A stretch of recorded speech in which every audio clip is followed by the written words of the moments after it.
Hello, my name is Warren Freeman Jr.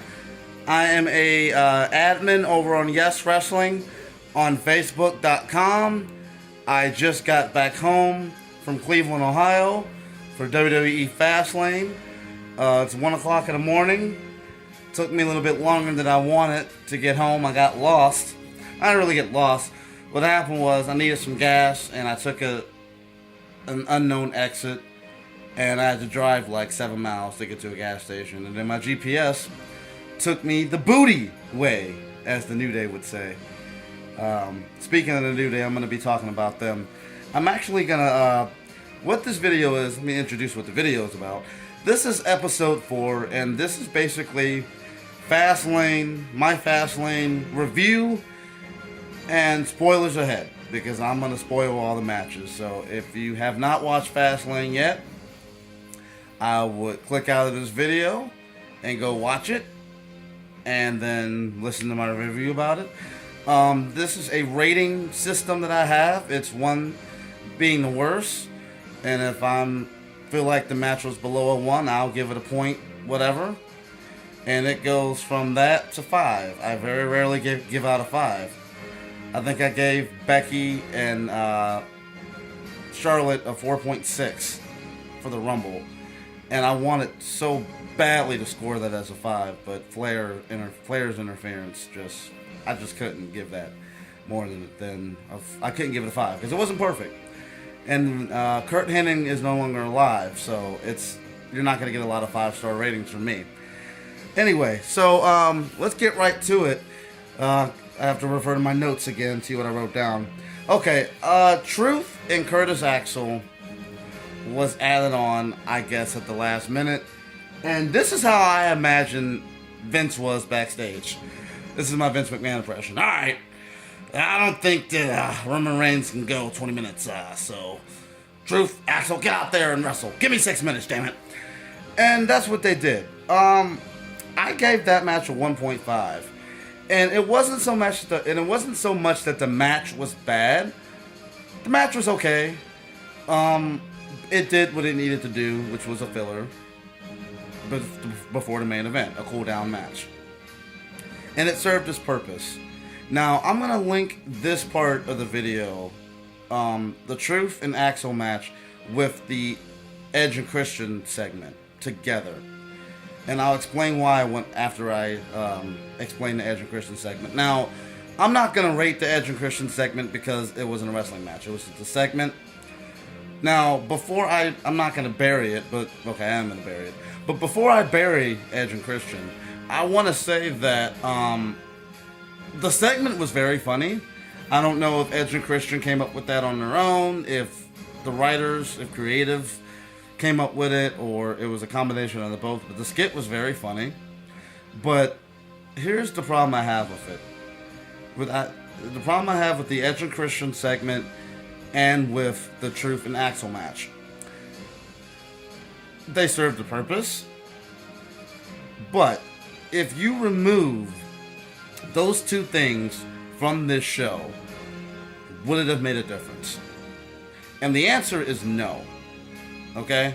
That's the bottom line. You go to pay-per-views, we order pay-per-views because we want to see wrestling. We don't want to see segments. And if it is a segment, then it needs to add to something. And for some reason, they like to use the February pay-per-views to do these pointless segments. And I don't understand it. Like, the worst one I ever saw, I don't mean to get too much off topic, but the worst pointless segment I saw on pay-per-view ever was Elimination Chamber 2012, which there was just so much wrong with that show that I need a whole nother video to do. But what pissed me off is that they had this like 15-minute segment with a bunch of heel wrestlers kissing John Laurinaitis' ass. And that was just the segment, basically them kissing his ass. It's like, at least last year at Fastlane, Triple H and Sting, even though you already knew it was going to lead to Mania, at least it led to them having a match at WrestleMania. So at least that segment served a purpose, but you still could have did that on Raw. You didn't have to do it on Fastlane. And and I understand that you wanted to use the segment for Edge and Christian to sell their show on the network. But people who have the network, who are Edge and Christian fans like me, are gonna watch the shit anyway. So don't waste valuable airtime, despite how good the segment was. It was funny, but don't waste valuable airtime for crap like that. Don't put a U.S. title match on the pre-show and then have R-Truth and Curtis Axel on the main show. It's stupid. It's pointless. There was no reason to do that. You could have put that shit on Raw. I understand that Goldust and R-Truth are trying to have a storyline and they're building a story, but that had no place on pay-per-view. You could have put that on Raw. Okay, so I'm done bitching about that.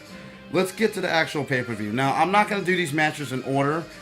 I'm going to do the matches in the order that I wrote them from my previous video. So if that throws anybody off, I apologize in advance. So we're going to start with AJ Styles and Chris Jericho. Now, being there live, the crowd was split. It was dead even, man. I think AJ Styles got a bigger pop when he came out. But as far as during the match, it was dead even. You know, it was like Y2J AJ Styles, Y2J AJ Styles the whole match. All eyes were on that match, without a shadow of a doubt. But it was not perfect. There were a couple botches that I noticed. I think AJ Styles was going for a springboard reverse DDT. AJ Styles still caught it. And then there was another botch where I think AJ Styles was on the top rope, and I think Jericho was going to drop him down. I guess it ended up being an unintentional gonzo bomb, and if you don't know what that is, it's basically a power bomb that slams you right in the back of your neck. But I think it was unintentional. Or maybe it was intentional. I don't know. But anyway, that was a botch. And the other problem I have with this match is that Jericho was just blown up. I mean, you could tell. I mean, Jericho is probably in better shape than me, so I don't want to cast stones, but you could really tell that Jericho could not keep up with Styles. I mean, it is what it is. And I love Chris Jericho, but it's just a sign of his age. But despite that, I still gave it a high rating. It might have been the highest rated match on the card. It looks like it was. 3.7. So, definitely a great match. Match of the night, without a doubt. Match of the night. So we got the Wyatts versus Big Show, Kane, and Ryback. This match surprised the hell out of me. And maybe it's because I had such low expectations for it. But damn, everybody in that match looked on point. Everybody looked crisp. I mean, everyone. Even, Strowman is Strowman. Strowman does what he does, I guess. But everyone else, Rowan, Harper, Big Show, Kane, Ryback, everybody looked just crisp. It was just perfect. It wasn't a perfect match, but it was definitely better than I thought it was going to be, and I scored that at 3.2. That match ended with Ryback going over on Eric Rowan with the shell shock. Oh, and by the way, Jericho, I didn't give the results to Jericho.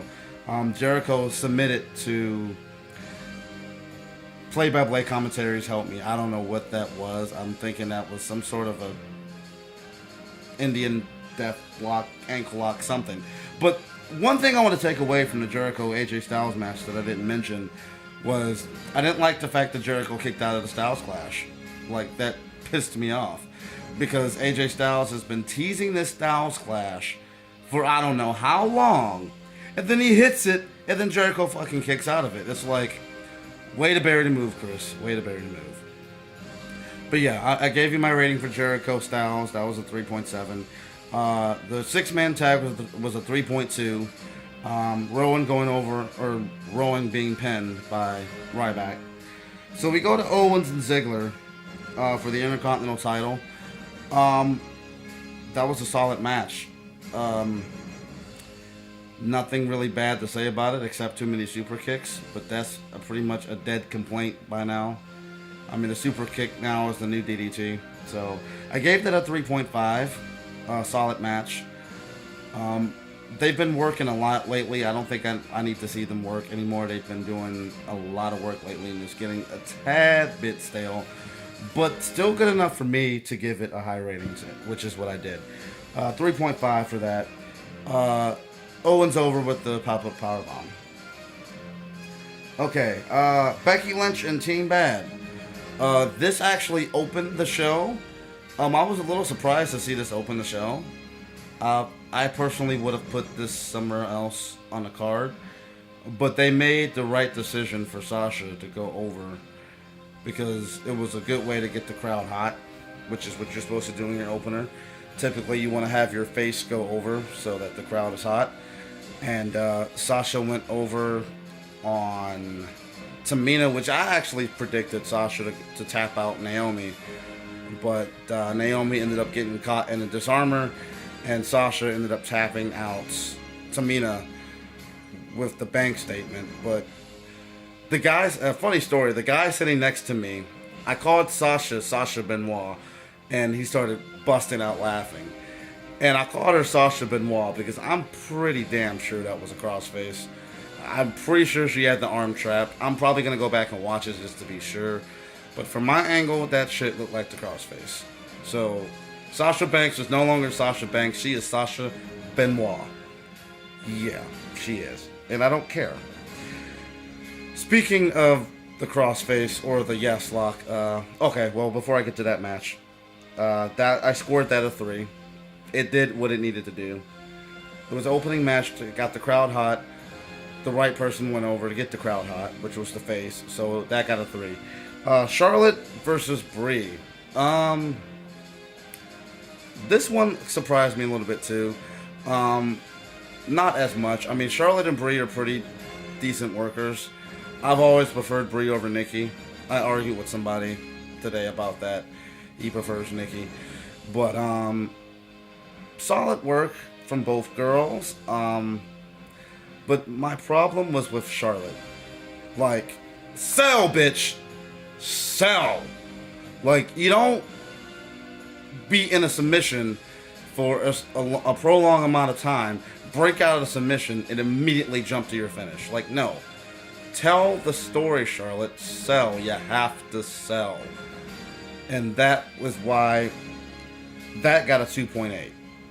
I wanted to score that higher, but Charlotte's non-selling killed it for me. I probably would have scored that higher than the Team Bad Banks and Lynch match. I gave that a 3. I gave Charlotte and Brie a 2.8. Charlotte over with the figure 8. Immediately after she was in the submission for a prolonged amount of time. That pissed me off. Kalisto versus Del Rio. Maybe I don't pay attention, or maybe this was announced on SmackDown, and I don't watch SmackDown. But this was a 2 out of 3 falls match, and I swear I do not remember Lillian Garcia announcing that, and I was there live. So I was a little confused when Del Rio hit him with the chair. I'm like, whoa, what is he doing? And then someone next to me said, oh, it's a 2 out of 3 falls match. And I'm like, oh. So Del Rio gets himself disqualified and hits Kalisto with a chair. And then this was probably my favorite part of the match. Del Rio threw Kalisto into the ring. And remember how I bitched about that double stomp the last video? Well, he actually had a slick way of doing it. Like, he put Kalisto on the second rope and then he just jumped on him and stomped him. And I'm like, okay, that I can deal with, because at least it was quick. So Del Rio lost the first fall via disqualification with the chair. Then Kalisto lost via pinfall with that double stomp. So they were 1-1, and the match ended with, the only thing I could describe was, I guess Kalisto gave Del Rio a snapmare, a standing snapmare into the top turnbuckle, and then rolled him up, which I thought was, I mean, I don't know. He's a high flyer and he's winning with a roll up. I didn't really like that finish, but I did like the match, so I gave the match a solid 3. Solid work from both those guys. And now we're to the main events. Brock Lesnar versus Dean Ambrose versus Roman Reigns. And I hate to say it, but I was right. I predicted Bray Wyatt to get involved. That was the only thing I was wrong about. But I gave this a 2.9. And the reason why I gave it a 2.9 was because it was that standard triple threat match where the big guy dominates the little guys, and then the little guys team up and take out the big guy, and then the big guy comes back. I hate triple threat matches like that. CM Punk, Big Show, and John Cena was like that from SummerSlam. Big Show dominated the whole time. It's kind of boring to watch to me. Dean Ambrose is always exciting to watch, though, without a doubt. Reigns is Reigns. He does what he does. Brock is Brock. He does what he does. But Ambrose really made that match exciting, at least for me. Not really much to say about it. It just that spear, it seemed like it came out of nowhere. Like I kind of expected Ambrose to kick out, and when he didn't, I was like, huh, okay. And then Triple H came out with the face-to-face, and that was whatever. But yeah, that main event was a little underwhelming. So let me review all my scores to you guys, so you guys know exactly which match got which rating. AJ Styles versus Chris Jericho got 3.7. The six-man tag got a 3.2. Truth and Axel got 1.5. Owens and Ziggler got 3.5. The Divas tag match got a 3. Charlotte and Brie got a 2.8. Del Rio and Kalisto got a 3. And then the Triple Threat got a 2.9. So for all you math gurus out there, if you average that out, it comes to about a 2.95 for my overall rating. So I guess that would be, if you want to round it up, you can round it up to a 3 if you want. So overall rating about a 3. Before I conclude the video, I want to compare this live event to TLC last year, because I went to both events. I think that this event was better than TLC, and I'll tell you why. I felt like some of those matches on the TLC card, if you're not sure which TLC I'm referring to the main event being Dean Ambrose and Bray Wyatt, John Cena versus Seth Rollins, that match, that pay-per-view. I felt like if you took the stipulations off of those matches, that they wouldn't be as good. And I kind of felt that way about this past TLC. Like Roman Reigns and Sheamus, really? I mean, really? If you would have taken out the tables, ladders, and chairs, to me, it just would have been a regular-ass match. I'm sorry. I mean, it is what it is. It would have been a regular-ass match. But at least with this pay-per-view, there wasn't a lot of gimmicks. And I think because of the fact that they didn't rely on gimmicks, they relied on their wrestling ability, they were able to tell a better story.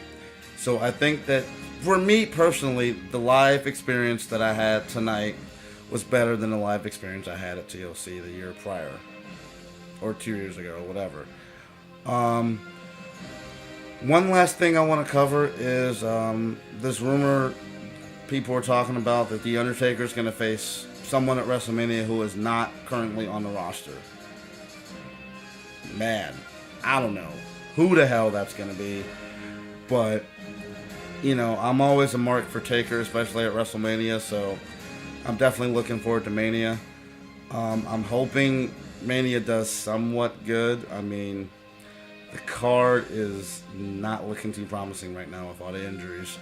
So hopefully Vince McMahon can pull a rabbit out of the hat and he can get 100,000 people in that Dallas stadium. But millions and millions all over the world will be watching. So it should be a hell of a show. Like I said, 2.95 or a 3 for Fastlane. Decent show. I just think that the definitely that Truth Axel rating hurt it. It probably wouldn't have been. It probably would have been over a 3 had I not included that in there. And I didn't even include the Edge and Christian segment into the rating. So this has been episode 4, my review of Fastlane. I'm going to go ahead and go to bed now because I got to get some sleep because I might be heading to Detroit tomorrow for Raw. So I'm Warren Freeman. Check me out on my personal page. I still don't know my Twitter or my Instagram yet, but I promise I will have that for you in the next video. Check me out. I'm an admin on Yes Wrestling. It's been real. Good night.